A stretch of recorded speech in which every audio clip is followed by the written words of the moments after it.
Hey everybody, welcome back. Today we're taking a look at the Lipower Slim Lifep04 120 amp hour battery. This thing will fit in places a regular battery won't, so let's check it out.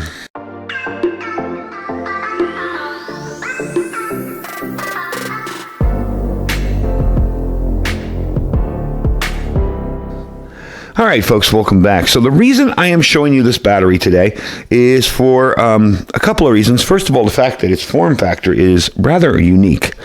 This is 120 amp hours. It says it's 100 amp hours up top there, but we'll show you why it's 120 in a second here because it has a display on it. And that's one of the things I think is so funny now. These batteries, these lithium iron phosphate batteries last so long now that we can put meters on them. I mean, you know, you got like 2,000 or 3,000 charges out of this thing, so you can actually stick a meter on it and not be worried that you're gonna have to throw it out in a year or two. But it does have a very nice slim design. Now this would fit perfectly, say, in an RV or in the trunk of a vehicle. You can see there's not really much to it. I am gonna turn on the display for you really quickly here so you can see that. And this is a full information display here. And if you want to set parameters, we'll get into the settings in a second. I can do that. But there's your display right there. Tells you what's going on. Now, I did charge this battery when I got it. And the charger and the solar panel, I did it both ways to test it, both showed me what I was getting in amps and volts and watts. So found it very, very cool. I have it fully charged up now. We are going to run it a little bit and see if we can get it down a little because I want to try the charging on it. But that's the front there. You do have a carry handle on the front and on the back. Now on the back is interesting because you have these 50 amp Anderson plugs. Now, when I first saw these things, I'm like, what the heck are those? I'm never going to find those things. They're all over Amazon, okay? You can buy them anywhere, and you just adapt them and connect them just like a smaller Anderson plug. Same way, crimp, stick it in there, snap it down, it'll go right in. So they do work the same way. They're just a little bit more, they carry a little more current.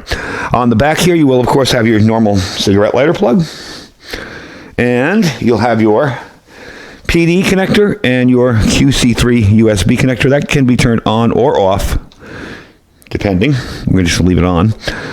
Actually, you know what? I'll leave it on because I want to drain the battery a little bit. And you do have a handle here. Now, you'll notice on the front and back, there are these holes. I hope the camera is able to pick those up. They're holes drilled into the battery. And by the way, this is an all-metal case. Very, very sturdy, well-made battery. Those are for accessories that come with it. These are little L brackets here. These will allow you to mount it to the floor. So in your vehicle, if you want to mount this battery to the floor or your RV or whatever, this will allow you to do it. If I still had a pickup truck, I guarantee you this would be in my bed. I'm not sure that I'm going to put it in my Jeep. I'm really not sure yet. I have to find an efficient way to put a solar panel. And then think about it, charge control. It would really be nice to have a portable solar backup system in my Jeep. But I'm not sure I'm going to do that yet. I may have other plans for this battery. So the only complaint I've had so far about this thing, and I've tried it on a bunch of different stuff, is the stickers don't stick. That's really not that bad. Now, another neat feature about this is it does have a Bluetooth app. So if you put this, say, in an RV, and you put it in the back of a cabinet, hidden away somewhere, and you can't get to this display, you do have an app, and I'm going to show you how that works. It's just the Lipower or Listetti app. It'll come up right there, and it'll say, select your device. It's connecting now because it was on a 200 amp hour. And there we go, 119 amp hours. Voltage, current, power, all that there, okay? This is the history. Max charge current. Max discharge current. We'll soon change that. Max battery voltage and time remaining. So, very, very handy little app. Not too fancy. Doesn't really do a ton of stuff. But this is all the stuff you can do here with this. And you can change the voltage and the capacity alarm. The minimum voltage when the BMS is going to cut off. Let me cancel that. Your max voltage when the BMS is going to cut off, and that's set at 14.8 and 11. So all in all, pretty neat little system. So let me show you all the hardware. We already explained the brackets for front and back. And I'm going to tilt you down a little bit so you can actually see those. There are the holes right there. So you see how that would work, right? I'd stick that here and mount that in the base of a vehicle or an RV or whatever.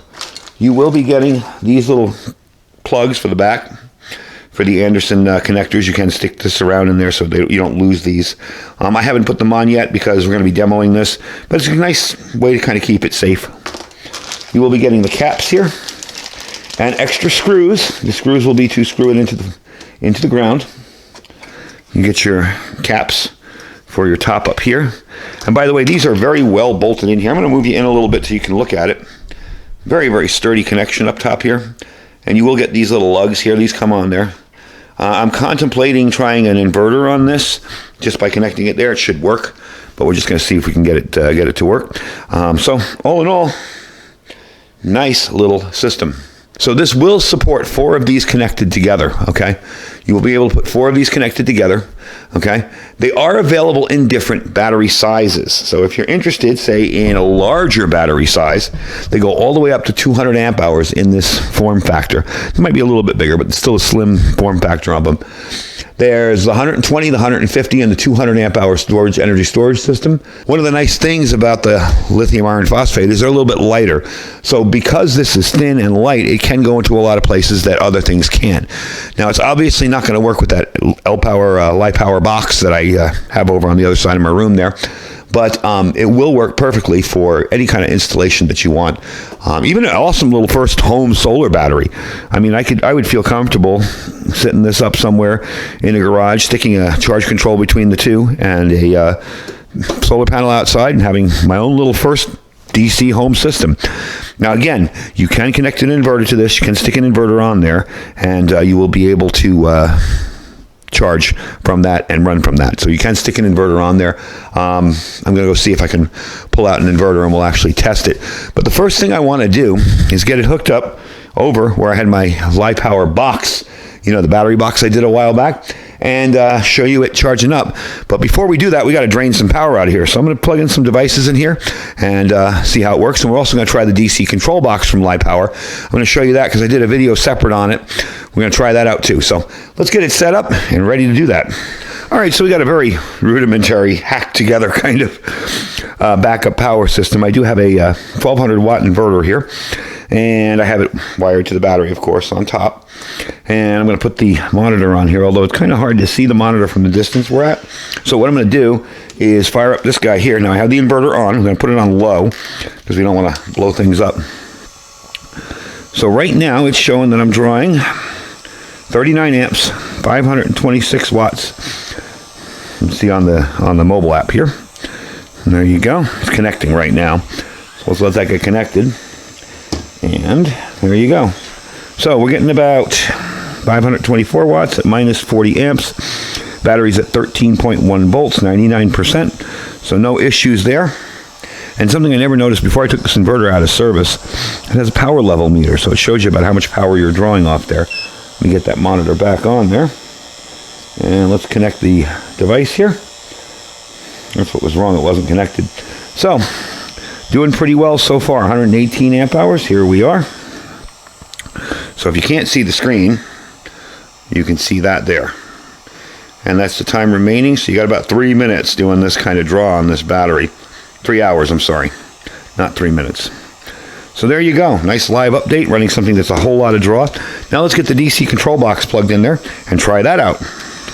All right, so now we're going to try out those plugs on the back. We know the lugs work pretty well. We're going to try out the plugs on the back and see how that works. Now again, one of the items I'm going to show you here, it's kind of messy on the desk here because I've got a lot of stuff going on.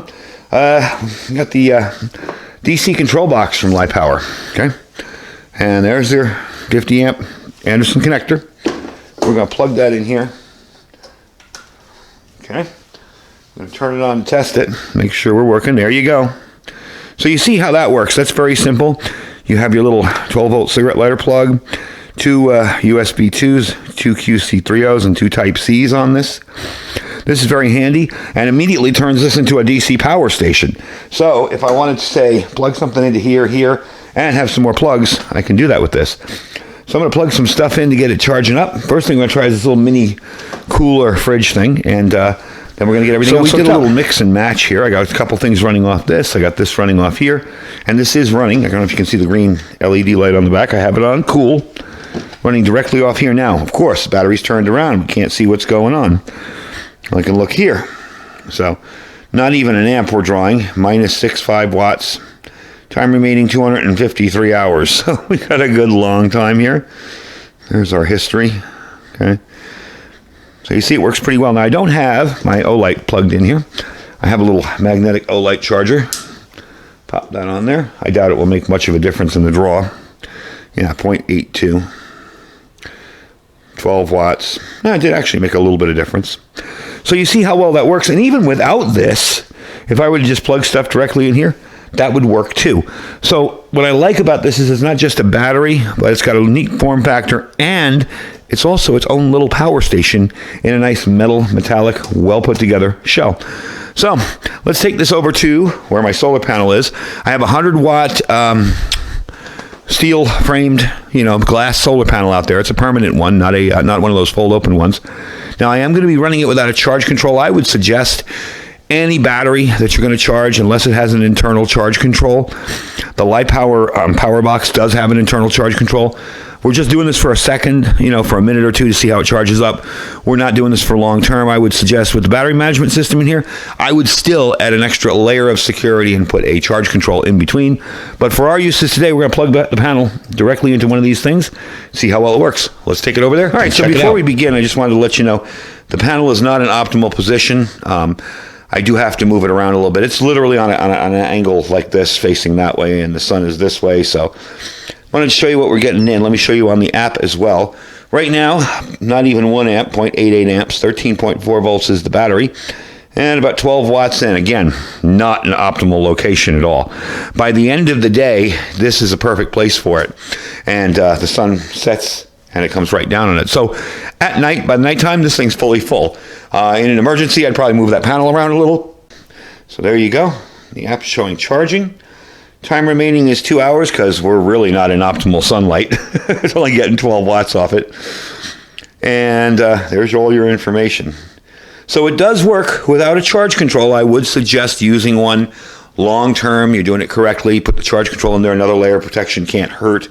But at this rate, when I'm charging here with that 100-watt panel that's not in a good location, you're not going to have any problems. It's totally facing the opposite. Like the sun is coming up this way, and the panel's facing this way. So I'm still getting some sun off it. Not too bad. Anyway, let's finish up, and I will give you the last of the info on this. And I do have a really cool discount code for $50 off these units. So let me bring it back up the table, and we'll finish up. All right, so really quickly, I wanted to show you charging it with a charger, okay? We can look on the app again. It takes a second for the app to sync. There we go. 3.72 amps, 48 watts, 30 minutes. It'll be done. So this is much faster. And believe me, if I'd done the video later in the day, you probably would be getting the same performance off that solar panel. That solar panel does very, very well, just not in sun right now. So before we finish up, I did want to show you the stuff in here. You can go in here, and this is all your stuff. This can all be set. So if I want to change the capacity, the voltage, the high and low voltage, when it cuts off high, when it cuts off low on the alarm, I can do that at 10 amp hours. I can make it 11 amp hours, whatever. That's the alarm that will tell me it's getting low. That's low voltage. I don't believe it would be wise to change the capacity, amp hours, of the battery, being that there's only so much battery in there, but it does allow you to change that. So you want to go back, you hit back, and there you go. So anyway, that's the final bit of the battery. Definitely very nice form factor, nice and slim. Goes in places where regular big square batteries won't. Okay, really nice all metal housing, good expandability. You can put up to 4 of these together. You do have a split battery pack design in there, so it will protect the cells, and you have the battery management system that protects it from all the regular stuff like over temperature, overcharging, all that. It's all in there. Okay, you got 2,000 cycles on this with 100% discharge, so you can kill this battery 2,000 times, completely empty it, charge it back up 2,000 times. So it's definitely going to last you a good long time. Now, I do have a link down below right to my particular page on this site, okay? I do have a discount code for you as well. It's Iridium50. That code's going to save you $50. Now, given the price of these batteries, they are not cheap, but when you buy something like this, it's a long-term investment, and you know it's going to last a good long time, especially with 2,000 charges on it. So definitely worth it if you're looking to hook up some serious backup power and say, your home, your RV, maybe a tiny home, this is the way to go. So much more economical. I mean, this unit here is $450, and really all you need to do is add a solar panel, a charge control, and an inverter. Way cheaper than buying a 2,000 watt power station or a 1,000 watt power station. So definitely something to look into. I don't know what I'm going to do with it yet. I will probably end up making a project out of it and bringing it back on the channel to do some kind of build with it. So I thank you guys for watching. Again, link is down below for this battery. You can check it out down below for this particular battery right here. Okay. And below that is my Amazon affiliate store. If you guys are interested in just checking out what I have in there, that's great. If not, just click the link and shop as you normally would. Helps us out. It doesn't cost you anything. We really do appreciate when you do that. We have our freeze-dried wholesaler link, okay? That link down there will save you 15% on anything on the site. Now, I know he's low on a lot of stuff. He has been swamped this month. You guys have been buying him out. I mean, seriously. He's seen volume like he's never seen it before. So be patient, check back often. You'll find what you need there. But the link that I have there will save you 15%. So you might as well just bookmark it and use it every time you shop. Below that is our My Patriot Supply link. We got some deals on there today. That's preparewithiridium.com, preparewithiridium.com. You know that 3-month kit we always talk about. Well, I have a list here of all the stuff it comes with, okay? Tons of stuff. You're going to get $200 worth of free survival gear with that kit, plus $200 off on the 3-month kit. So if you've got nothing at all, you got no food stored, and not a lot of survival gear, and you want to get started because you're seeing what's going on in the world, you're a little bit nervous, you can do this all for $797. It was $1,001. Okay, $200 worth of free survival gear, 3 months worth of food, all that stuff all in one. Now, there also is a 2-week kit, a 4-week kit, much cheaper. You'll save some money on those as well. So definitely check out the site, preparewithiridium.com, and our Thrive Life freeze-dried food store. Don't forget to check it all out, and do check out this battery because I'm really liking it. Stay safe and stay prepared.